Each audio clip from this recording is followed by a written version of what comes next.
Welcome to The Forgotten, Episode 2, for the King of Prussia.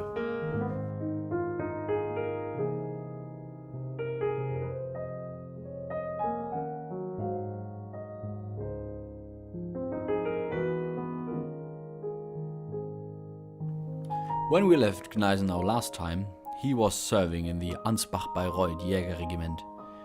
To clarify this, while the cities of Ansbach and Bayreuth are situated in today's Bavaria, they did not belong to the Electorate of Bavaria. They were ruled by the Margrave of Ansbach-Bayreuth, who at this time was Charles Alexander von Brandenburg-Ansbach. As you might have figured, Brandenburg is the German province where the power base of the Prussian kingdom was situated, so the two states were closely affiliated, ultimately resulting in Ansbach-Bayreuth becoming a part of Prussia in 1792. It has to be noted that Charles Alexander was married to the sister of Frederick II, also known as Frederick the Great. If you care little for the history of Prussia, the Ansbach-Bayreuth Dragoon Regiment was the regiment that won Frederick II the Battle of Hohenfriedberg, immortalized in the lyrics of the world-famous Hohenfriedberger March. I will gladly translate them for you if you should so desire. Anyways, as you may have heard already, life as an aristocrat in Europe in the 18th century was pretty expensive. And even though Charles Alexander founded his own bank and massively expanded the quasi-industrial production of porcelain, he was in dire need for money. A lot of money. So he looked at his small but quite formidable army, raised and drilled after Prussian standards, and must have thought, hey, there might be a way for me to turn that into cash. He was not at all alone with his thought. Many German dukes and counts decided to simply rent out their troops, especially light infantry, to the highest bidder. Most commonly, the highest bidder during this time was King George III, currently busy quelling the avid resistance of 13 colonies living just over the Great Pond. I mean, of course, the War of American Independence. Many American listeners will have heard about the Hessians fighting for King George in this war, and while the Hessians alone sent over 19,000 men, around 17,000 from Hesse-Kassel and over 2,000 by Hesse-Nassau, another 10,000 came from Ansbach-Bayreuth, Waldeck-Pyrmont, Anhalt-Zerbst, and of course, Brunswick and Hanover. Not listed in this are the many German officers who traveled over the Atlantic themselves, most notably Friedrich Wilhelm von Steuben, who became the Inspector General of the Continental Army and probably saved the whole of it during the nasty winter of Valley Forge. If you are interested in the topic of Germans in the Independence War, just leave a comment and I will see whether I can make a special episode about it. To finally come back to our young, quasi-noble soldier, as his father had taken on the old nobility title of Neidhart von Gneisenau in 1780, and August, meanwhile as Sekondleutnant, second lieutenant, takes this name as well in 1782, left with 236 men for Minden on foot, from where he travels by boat to Bremerhaven. Starting in the middle of March, they leave for Halifax in Nova Scotia on the 10th of June. As the bulk of the troops from Ansbach went into captivity when General Cornwallis surrendered his army at Yorktown on the 19th of October 1781, the British were in dire need of the reinforcements. When they arrived after more than 2 months' journey on the 19th of August, a truce had already been decided upon. Nonetheless, the Germans took part in the inevitable skirmishes on the border, but Gneisenau spends the bulk of his time in America in the garrison of Quebec. Nonetheless, he gains a priceless insight into what was considered to be a modern war back then. He observed and fought alongside the American sharpshooters and, being a light infantryman himself, notices their formidable combat power in obstructed terrain. From this he learned 3 invaluable lessons. The battlefield would change dramatically, as many a British assault had been stopped by the sheer accuracy of the sharpshooters, against whom volley fire and gentlemanly behavior were pretty ineffective. The leaders of those men must be especially trained, and rifles had to be their central equipment. Secondly, he considered field constructions as being invaluable to the success of a defending force. Maybe this also hailed from his architectural studies, and he started to spend more and more time thinking through and designing military field defenses. Thirdly, and maybe most importantly, Gneisenau considered the American meritocracy and the absence of an extreme top-down order as very motivating for the soldiers, as well as the belief to be fighting for their own freedom. During the Wars of Liberation, we will see him promoting this idea into the Prussian army. German military historians, especially the ones employed by the ZMSBW, the German Bundeswehr's Military History and Sociology Department, absolutely love Gneisenau, and maybe to an even bigger extent the peasant's son Scharnhorst, for implementing this idea, and on the founding of the Bundeswehr declared that the Prussian reformers to be the first of the three so-called pillars of tradition, the second being the military resistance against the Third Reich, the figured of course being Stauffenberg, and the third our own army's tradition. I consider this thought to be a little exaggerated.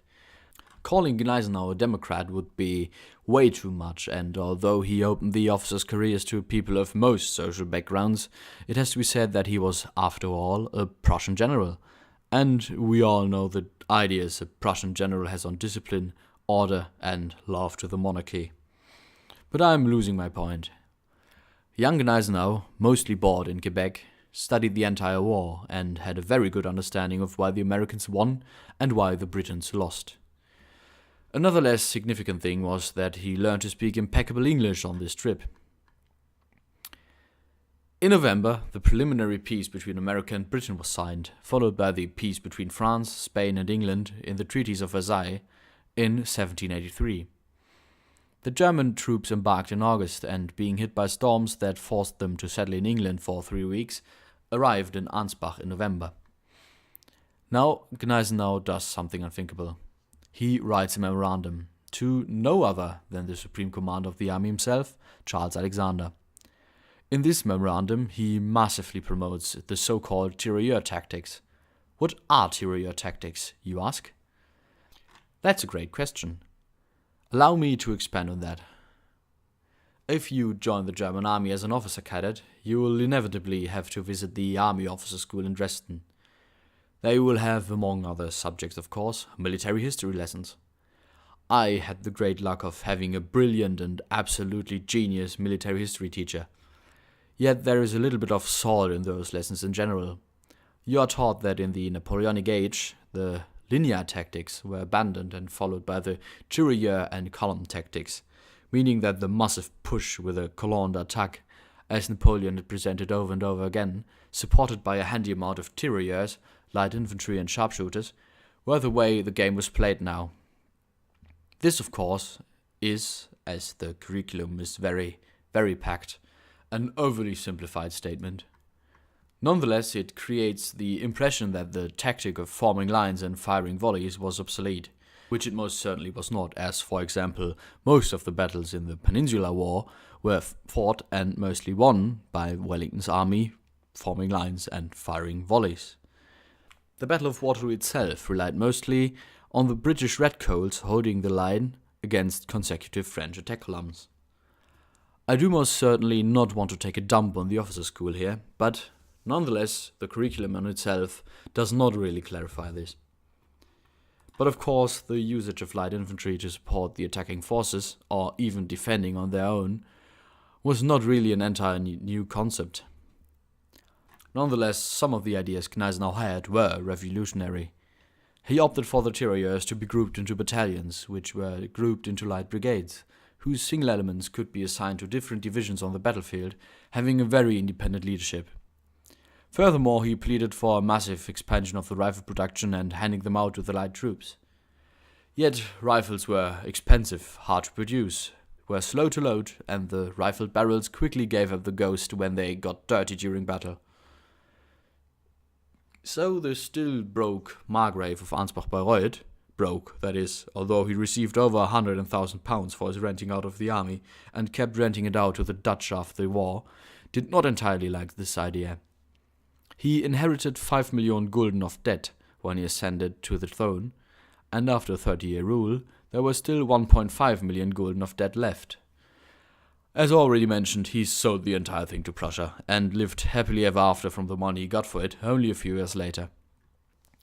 When Gneisenau pitched his idea, the Margrave called him, quote, neuerungssüchtig. This word doesn't really exist in the English language, but it maybe describes Gneisenau's character admirably well. Neuerungssüchtig means as much as addicted to innovation, and Gneisenau probably was. Later on we shall see that he tried to optimize everything he came across, inventing new tactics, creating new rules, designing new structures.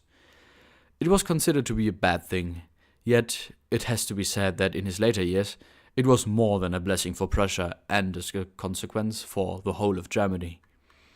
Following the American interlude, as I may call it, Gneisenau gets promoted away from the capital to Bayreuth, where he serves in the Infanterieregiment von Seilboten, named after a popular aristocratic family, starting in early 1784.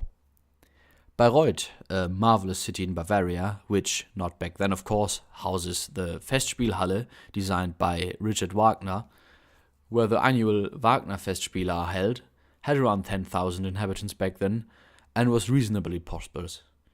Over the course of 1784 and 1785, he lives through the days he claims to have been the happiest days of his young life. He encounters the best and most noble families in the city, dines with them, has a short affair with one of their daughters, and spends his time with doing what he did in Erfurt, carousing. Nothing really significant happens in this period, and the good life certainly tamed the reform-hungry young officer a little. Nonetheless, all good times have to come to an end. It's maybe a little uncommon that he himself ended it on purpose, because on the fateful hours of the 4th of November 1785, Gneisenau does something unthinkable again. The young nobleman writes a letter to no other than Frederick II of Prussia himself, asking him for a post in the Prussian army. The sources differ a little here. While some say that the letter never reached the Prussian king himself, but one of his secretaries, others say that Frederick got his hands on it. These sources tell us that the old misanthropic king was indeed very impressed with the young man's audacity to write a letter to him, the king of entire Prussia and already near mythical figure, and granted his request. What we know for certain is that the answer, arriving on the 3rd of December, was a resounding yes, and Gneisenau was ordered to take his leave from the army of Ansbach-Bayreuth and report to Potsdam, the city the king had designed to be his new quasi-capital, and, which I can assure you, is always worth a visit. Arriving there on the 8th of February 1786, a little more than 6 months before the old king's death, he is ordered to stay in reserve until he gets assigned to one of the Freiregimenter, free regiments, the king ordered to be formed. These regiments were basically light infantry formations, not entirely to Gneisenau's liking, but we shall see about that very soon. When he approached the king and asked to be ordered into the king's own general staff as a quartermaster, his request got denied. So, after spending a few months sitting around in Potsdam, a time he dubbed luxurious but very unfulfilling, Gneisenau gets promoted to Premierleutnant, first lieutenant, and moves into garrison with a newly formed Freiregiment in Löwenberg, Silesia, where he lives in very modest quarters. Being the youngest Premierleutnant in the whole regiment, his standing was not too high. I am deeply sorry that I have to stride off a little again, but there's something to be said about the late years of Frederick II. The once great king was plagued by severe gout. The death of his favorite nephew Heinrich had made him bitter, and his last years were coined by him blocking any approach to political and military reform, as he was absolutely certain that no one could do better than him in any of these subjects anyways. He shut himself away from the public with only a few servants, allowed nearly no one to visit him, and spent most of his time with his beloved hunting dogs. His last hours were probably spent on his armchair, in his room in Sanssouci, his little palace in Potsdam, also very much worth seeing, slowly rotting away, attended to by no one but a few servants. His grave is in the park of Sanssouci, where he is buried not together with his wife, but with his beloved hunting dogs. What a fitting end for a man who, after fighting a long war far away from the capital and his family, had nothing to say to his wife but Madame seien korpulent geworden, meaning as much as, my, have you gotten fat? At least, that's a popular German tale. His blocking of the reforms caused Prussia to stagnate. His weak successors did not dare to touch anything made by the worshipped Fridericus Rex. except for some little things. The Freiregimenter were broken up into battalions, which were then grouped into brigades. Sounds familiar? Although no sources talk about it, I do like to believe that Gneisenau had something to do with it, as it almost perfectly matches his ideas concerning the reformation of the light infantry in Ansbach-Bayreuth. Yet this will probably remain shrouded in the mysteries of history. I do believe that this is a good point to end today's episode for several reasons.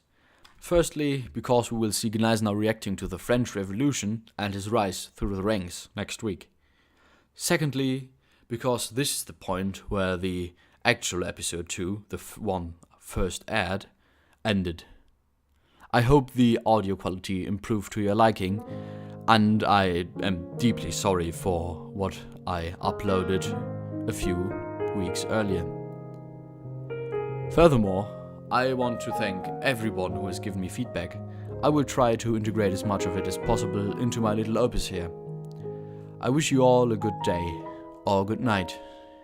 See you next time.